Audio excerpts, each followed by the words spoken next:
चलो देखो यहाँ से।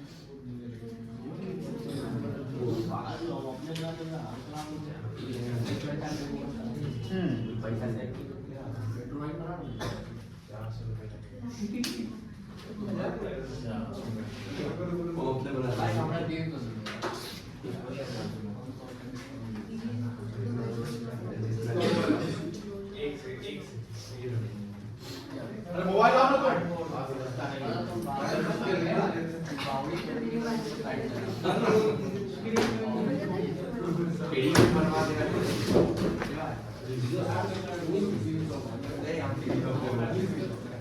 चलो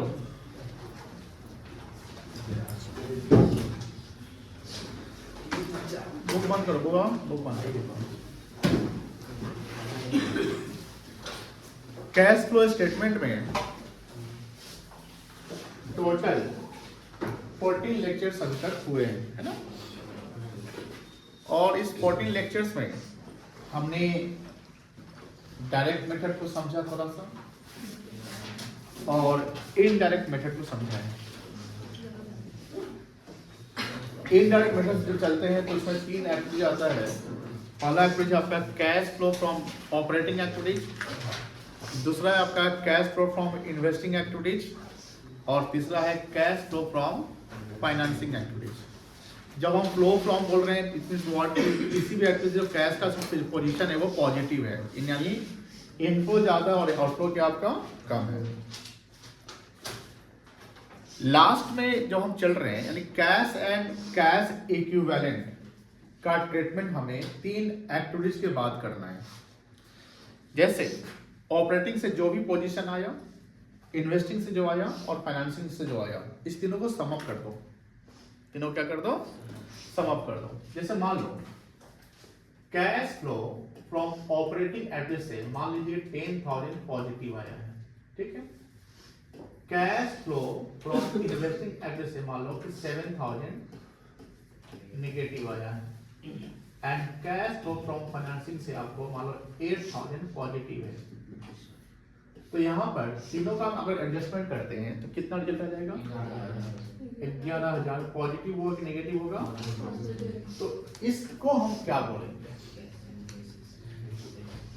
ये कहलाएगा net increase in cash and cash equivalent.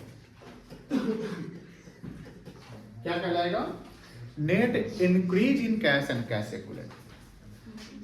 लेकिन सपोज करते हैं कि यहां पर पॉजिटिव है, यहां पर नेगेटिव है और यहां पर मान लो पॉजिटिव है। इसका सम कितना आएगा? 5 करके आएगा, नेगेटिव आ जाएगा। इसको क्या बोलेंगे?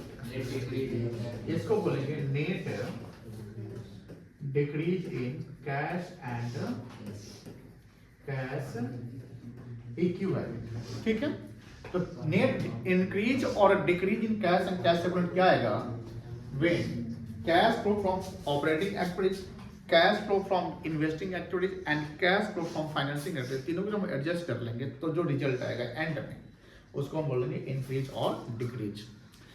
उसके बाद कुछ काम नहीं करना है, उसका सब करना क्या है? जैसे बैलेंस शीट दिख रहा है ना, तो बैलेंस शीट में करेंट ईयर है और प्रीवियस ईयर है ना। तो यहाँ पर आपका कैश एंड कैश फ्लो रहता है ना, बोलो हाँ है ना, कैश एंड कैश फ्लो रहता है। आपको देखिएगा करेंट इन्वेस्टमेंट कहीं कभी अलग रहता है, तो जब करेंट इन्वेस्टमेंट अलग रहेगा तो उसको भी कैश एंड कैश फ्लो का पार्ट हम लोग मान कर चलेंगे, ठीक है ना। तो यहाँ पर मान लो कि जो भी फिगर है और यहाँ पर जो फिगर है, तो करना क्या है कि जो इंक्रीज और डिक्रीज और यहाँ रिजल्ट आया है इसमें ऐड करेंगे opening balance of cash and cash equivalent. क्या ऐड करेंगे? Opening balance of cash and cash equivalent को। तो जो एंड रिजल्ट आएगा यानी इसमें अगर हम ओपनिंग को ऐड कर लेंगे तो जो यहाँ रिजल्ट आएगा ये कहलाएगा closing balance of cash and cash flow. Automatic result मिल जाएगा। मतलब कि हमें जब हम CFS बना रहे हैं, कैश फ्लो स्टेटमेंट बना रहे हैं, तो कैश फ्लो स्टेटमेंट क्या है? कंप्लीट स्टेटमेंट है जहां तीनों एक्टिविटीज के बाद opening balance of cash and cash flow जोड़ देंगे तो जो एंड रिजल्ट आएगा वो हमारा टैली होना चाहिए। किस बैलेंस से? करंट ईयर के कैश एंड कैश इक्विवेलेंट के बैलेंस से टैली हो गया तो हम सही बनाए हैं। अगर टैली नहीं हुआ तो कहीं ना कहीं गलती हो चुकी है। जैसे बैलेंस शीट बनाते हैं, तो बैलेंस शीट मतलब पहले मान लो एसपीएल बनाया, फिर बैलेंस शीट बनाया, बैलेंस शीट का दोनों साइड इक्वल हो गए तो आप अपने आप को सेटिस्फाई करते हैं कि हम सही है। तो सर अगर मान लो कि यहाँ टैली हो जाता है तो क्या हम 100% श्योर है कि सही है? ऐसा हम नहीं कह सकते हैं। आप ट्रीटमेंट कैसे किए? आपने जैसे मान लो कैश फ्लो फ्रॉम ऑपरेटिंग बनाया, तो कैश फ्लो फ्रॉम ऑपरेटिंग के पहले 2 स्टेप चलने पड़ते हैं, net profit before tax next और आइटम, उसके आइटम अलग होते हैं।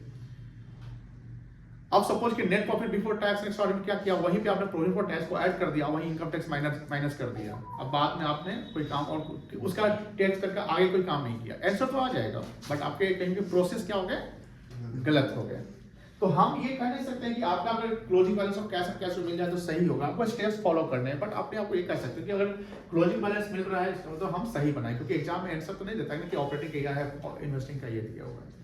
आप जो सॉल्यूशन किताब बनाओगे तो उसमें हर स्टेप का आंसर रहेगा, लेकिन जब एग्जाम बनाओगे तो कोई भी आंसर नहीं रहेगा। बट ये ध्यान रखना कि बनाने का तरीका क्या है कि तीनों एंटिटी में सब अप कर देंगे तो नेट इंक्रीज और डिक्रीज आएगा, तो उसका ओपनिंग बैलेंस को ऐड करेंगे तो क्या आ जाएगा, क्लोजिंग बैलेंस ऑटोमेटिकली आ जाएगा। बस यही सिस्टम में खत्म हो गया चैप्टर। सर एडजस्टमेंट में क्या आएगा? Adjustment the sense the information available out of the balance sheet. क्या रहेगा? मशीनरी कॉस्टिंग इतना, अकाउंट इतना, सोल्ड फॉर इतना, तो वो आपने कर लिया ना। एक और इन्फॉर्मेशन क्या रहेगा? Provision for tax, current year previous year tax का दिया हुआ प्रोविजन फॉर टैक्स, नीचे लिखा tax made during the year लिख देगा, या tax paid during the year, ledger खोल दो। एक और इन्फॉर्मेशन इन्वेस्टमेंट से रिलेटेड रह सकता है, जैसे हमने कल ऐसा सवाल बनाया था कि इन्वेस्टमेंट का ओपनिंग और क्लोजिंग दिया हुआ है और नीचे की इन्वेस्टमेंट को इतना प्रॉफिट पे बेच दिया गया, तब तो लेजर।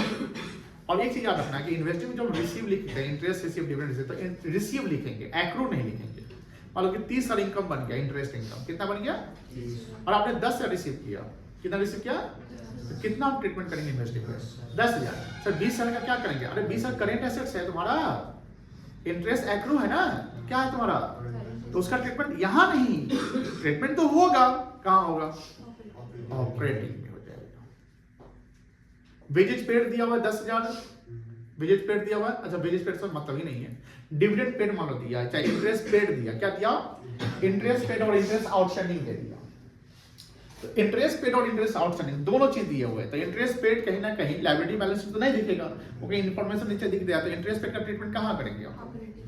ऑपरेटिंग में तो एडजस्ट करेंगे, नेगेटिव वो प्लस कर लेंगे, और दूसरा कहां करेंगे, पेड माइनस कहां करेंगे, फाइनेंसिंग में। और जो इंटरेस्ट आउटस्टैंडिंग है उसका भी ऑपरेटिंग में करंट लायबिलिटी हो गया ना, तो ये हमें समझना है। तो हमें कहीं ना कहीं जो इन्फॉर्मेशन है, यानी करंट एसेट्स का पोजीशन समझना है, करंट लायबिलिटी का पोजीशन समझना है, ये सब चीजें हमें ध्यान रखना है।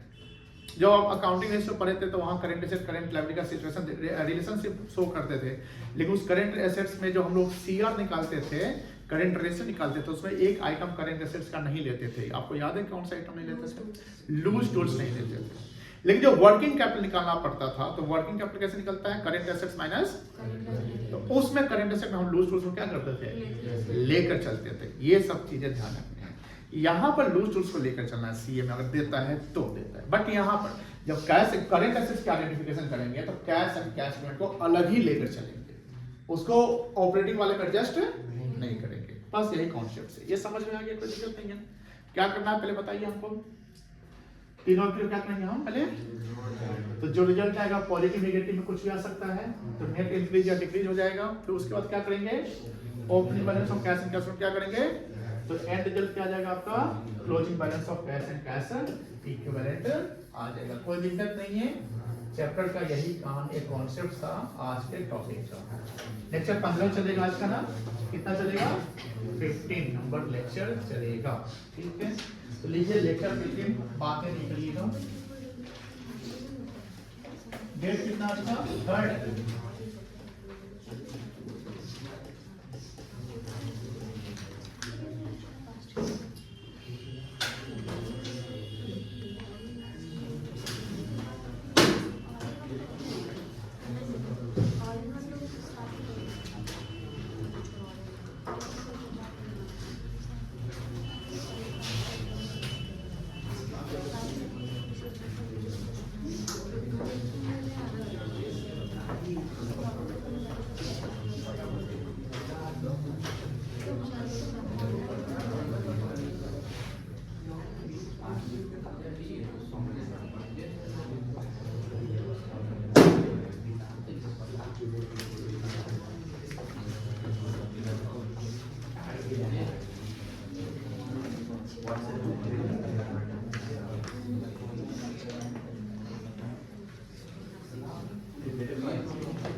चलो इस रिजल्ट को क्या बोलेंगे बता सकते हैं?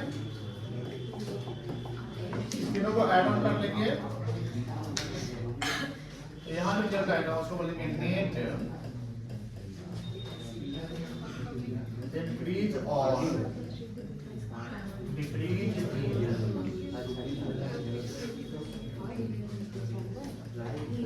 Cash and cash equivalent.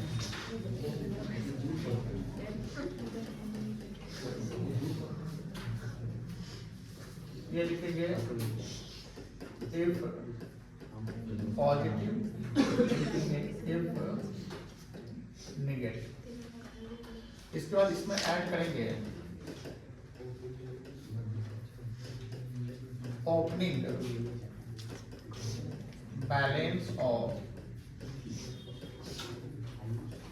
Cash and cash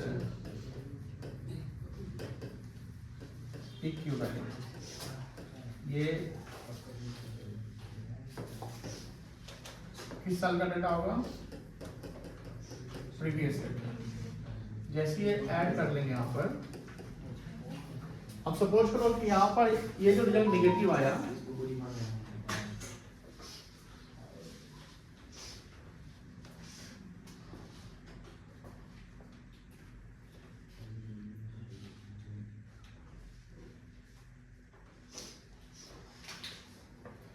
यहाँ जो रिजल्ट अगर निगेटिव आया है, ठीक है ना, तो इसमें क्या करेंगे? एडजस्ट कर लेंगे, माइनस प्लस हो जाएगा।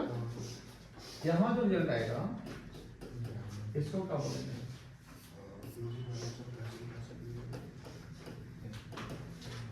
Closing balance of cash and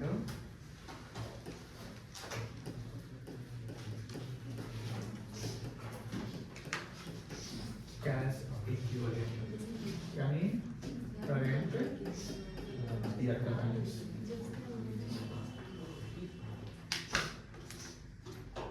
हो गया? अच्छा, शुरुआत में हम बताए थे कि कैश एंड कैश को अलग ट्रीट करते हैं और उसके हमने कुछ एग्जांपल्स बताए थे। किसको किसको याद है? वेरी गुड, सबको याद है। क्या क्या होता है बता सकते हो?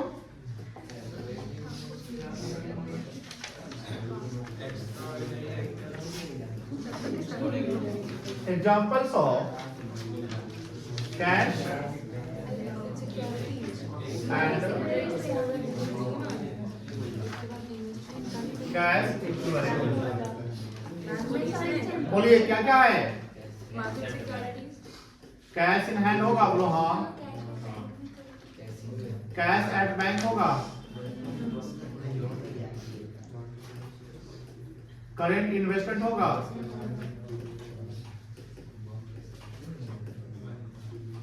मार्केटेबल,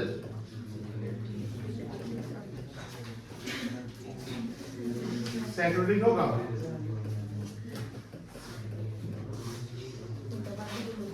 गवर्नमेंट सिक्योरिटी होगा, short term investment up to दी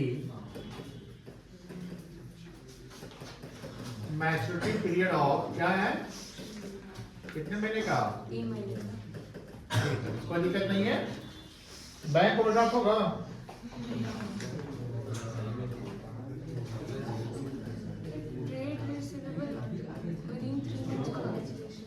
हो सकता है। Bank overdraft is not considered as the part of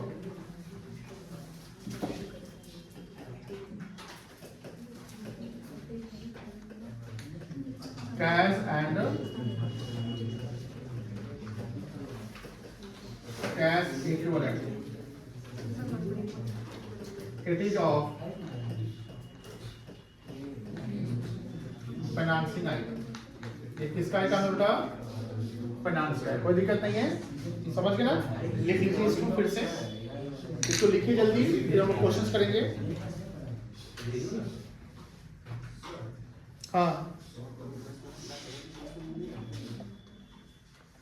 चलिए हाँ बातें नहीं करेगा। इलस्ट्रेशन 46 जो बहुत ही आसान है क्योंकि इसमें कोई एडजस्टमेंट नहीं है, ठीक है ना।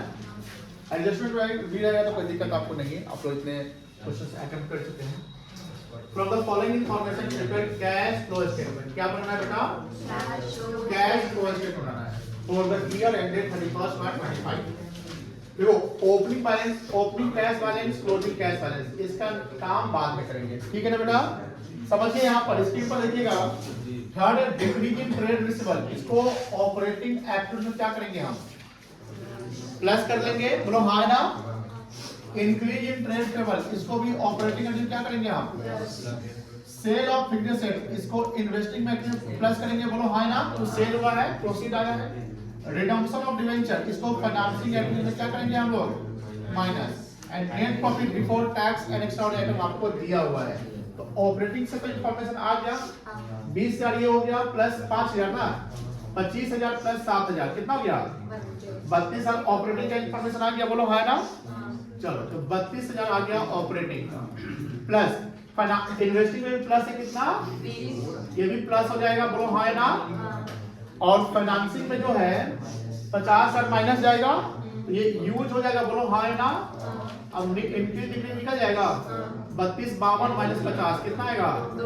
ये इंक्रीज में है। Net increase in cash and cash equivalent, इसमें ओपनिंग बैलेंस कितना है? 10,000 जोड़ दो, कितना आ गया? आंसर मिल गया ना। सवाल बन गया, बन सकता है, खुद से बना लेंगे अभी तो बना लीजिए, कोई दिक्कत नहीं इसमें, बनाइए प्रेजेंट करके बनाइए। क्लास में बनाया था ना। Solution number 46।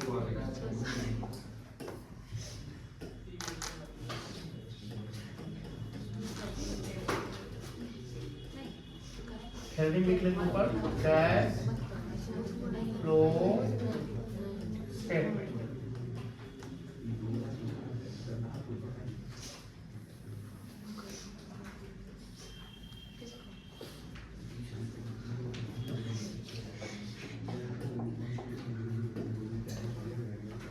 पहला point, cash flow from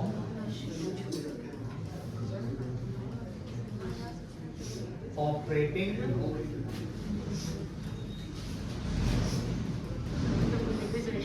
activities. इसमें लेंगे net profit before tax and extra ordinary items. ठीक, कितना था? 50 20 एंड डिक्रीज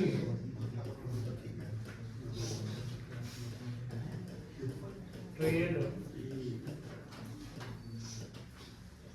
रिसीवेबल।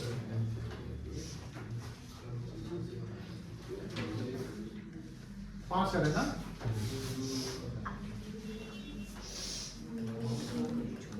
फिर ऐड करेंगे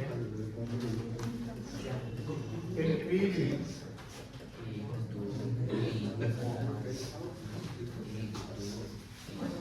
ट्रेड पेबल 7,000,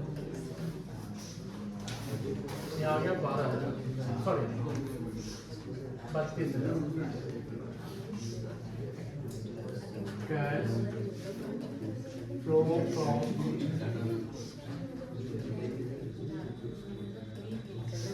ऑपरेटिंग। सेकेंड है cash flow from investing activity बनाना है। इसमें एक ही था, proceeds from sale of fixed assets.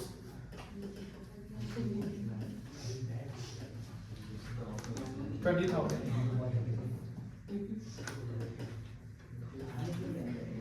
इसको बोलेंगे cash flow from investing activity 20,000 ये बनाया के नीचे। फिर थर्ड एक्टिविटी होगा आपका कैश फ्लो फ्रॉम फाइनेंसिंग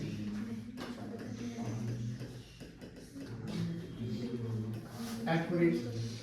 इसमें हो गया रिडम्पशन ऑफ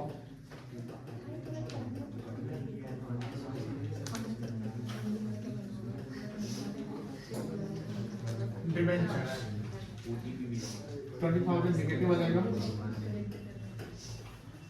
50,000 सॉरी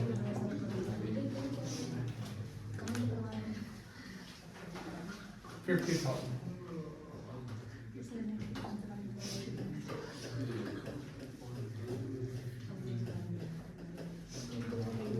इसको बोलेंगे cash used in financing activity. बात नहीं, अब यहाँ पर तीनों को जोड़ेंगे तो क्या रिजल्ट आएगा? इंक्रीज आएगा, net increase in cash and cash equivalent 1 + 2 + 3 ये आएगा 2,000। कितना आएगा? इसमें ऐड क्या करेंगे बेटा? ऐड ओपनिंग बैलेंस ऑफ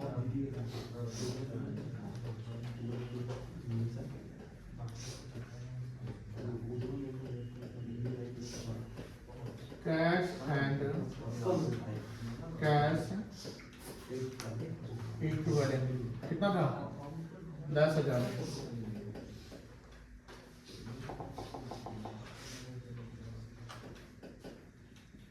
ये जो रिजल्ट आएगा वो आएगा 12,000। इसको बोलेंगे closing balance of cash and cash equivalent. चलिए आंसर आ गया आपका क्वेश्चन 46।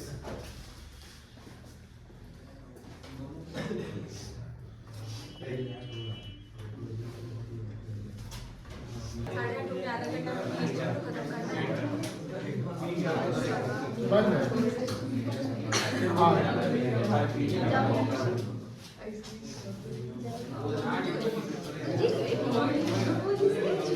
अरे टाइम बर्बाद काहे कर रहे? इलस्ट्रेशन 47। इस सवाल को हम लोग ओरल करते हैं, समझ लेते हैं, आप लोग बना लीजिएगा। यहाँ पर सवाल का रिक्वायरमेंट क्या है? बैलेंस शीट दिया हुआ है, ये बैलेंस शीट है, यहाँ नोट्स टू अकाउंट है, और बनाना क्या है? यहाँ पर लिखा हुआ है कैश फ्लो स्टेटमेंट बनाना है। यानी तीनों एक्टिविटी को कवर करना पड़ेगा। तो सबसे पहले हम ऑपरेटिंग पकड़ेंगे, ठीक है ना। यहाँ बैलेंस शीट देखो, रिजर्व एंड सरप्लस का नोट नंबर 1 है, हमने समझाया था। तो नोट नंबर 1 को हम नोट पे जाएंगे, और यहाँ पर क्या जो एसपीएल दिया हुआ है बताओ। ऑपरेटिंग अगर बनाते हैं, CFOA करते हैं, तो सबसे प्रॉफिट कितना आ जाएगा? 1,30,000। उसके बाद यहाँ देखो ध्यान से, शेयर कैपिटल फाइनेंसिंग का पार्ट हो जाएगा। रिजर्व सब हमने काम कर लिया, ट्रेड पेबल ऑपरेटिंग में जाएगा। तो इसका हम लोग क्या करते हैं? जैसे पहले कितना था? 7,450 घट गया, कितना घट गया? 250 माइनस हो जाएगा। अभी हम प्रॉपर ऑपरेटिंग नहीं करेंगे, बस माइनस प्लस करा देंगे, ठीक है ना। उसके बाद यह जाएगा इन्वेस्टिंग में जाएगा, इन्वेंट्री घटा है कि बढ़ा है? बढ़ा है तो क्या करेंगे? माइनस 1,00,000 रुपया, ठीक है ना। उसका TR ये घट गया ना, तो 50 हो जाएगा, प्लस हो जाएगा, कोई दिक्कत नहीं है। अब देखो यहाँ पर प्रॉपर्टी प्लांट इक्विपमेंट में यहाँ लिखा हुआ क्या है? लैंड। अगर लैंड लिखा हुआ घट जाता तो क्या मानते हैं? सेल मानते हैं, और बढ़ गया तो क्या मानेंगे? परचेज मानेंगे। चलिए कितना आएगा? CFOA यूज आ जाएगा, कितना बताइए? 350 माइनस 180 170 नेगेटिव आ गया। लैंड का ही लेंगे। ऑपरेटिंग में नीट लाइन क्यों अच्छा आया? ऑपरेटिंग का है। 170। अब CF आइए कर लेंगे। लैंड कितना बढ़ा है? 1 लाख है 60,000। तो ये भी निगेटिव हो जाएगा ब्रो, है ना? और कुछ तो लाइन से आइए में कुछ नहीं जाएगा। अब CFFA cash flow from financial agreement share capital बताओ। 5 लाख बढ़ा है ना, पॉजिटिव होगा बस। अब बताओ इस तीनों का डिक्रीज निकालो। 170 प्लस 160 330 बोलो। हाँ 330 और 5 लाख पॉजिटिव 170 क्या आया? इंक्रीज आया। 170 इंक्रीज आया। ओपनिंग कैश एंड कैश कितना है? 3 लाख है। 3 लाख जुट गया, कितना आ गया? आ गया सर। चलिए बन जाएगा। इसका इमेज ले लो और लेना चाहते हो तो समझ लो, ये फोटो भी तो उसका कहीं ना कहीं काम आ सकता है इसको, और आगे से बना के लाना है। ठीक है, आप 2-4 क्लास में खत्म हो जाएगा। अब तो कॉन्सेप्ट खत्म हो जाएगा।